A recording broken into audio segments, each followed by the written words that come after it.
刚刚提及了，如果只要慢慢的发现经济走稳，外资就会认错，就会回来。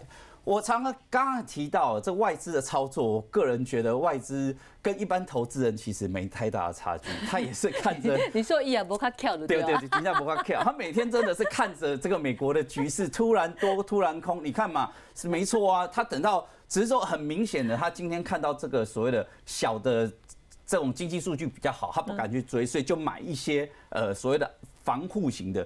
我个人觉得，就过往经验，我们常会选在近期下跌的时间点。那外资到底买了什么？后续会续强，但这一次我后来看一看，我发现不对，你反而要抓这段时间在外资大量卖超了什么？可是有一个很重要的重点，就是最近的卖超已经开始明显缩减，他们也觉得，后续来讲，我老实讲，外资不是一个人，他是很多的人集合的，慢慢也觉得好像不该卖了，重点还要基本面强，所以我就帮大家抓出来这段时间。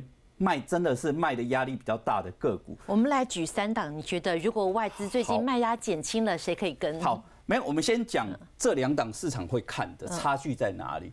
台积电部分我们不用看，先看鸿海到底差别在哪里。其实把外资的这个所谓的卖超挂上去就知道。其实简单来讲，我个人觉得它前段的部分来讲，跟台积电没有太大差距，重点在这里。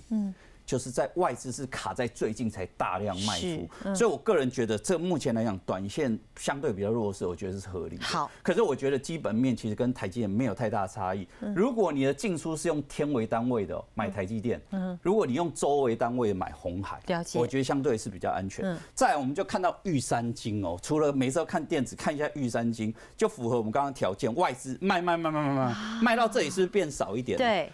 今天一转多，马上就转强了。你要买的就是这种，从股灾开始，它就一路卖。最近卖到根本我们先没看到这一天，其实就知道，因为它的卖超就已经明显缩减。相对来讲，我就觉得相对是比较有机会的个股。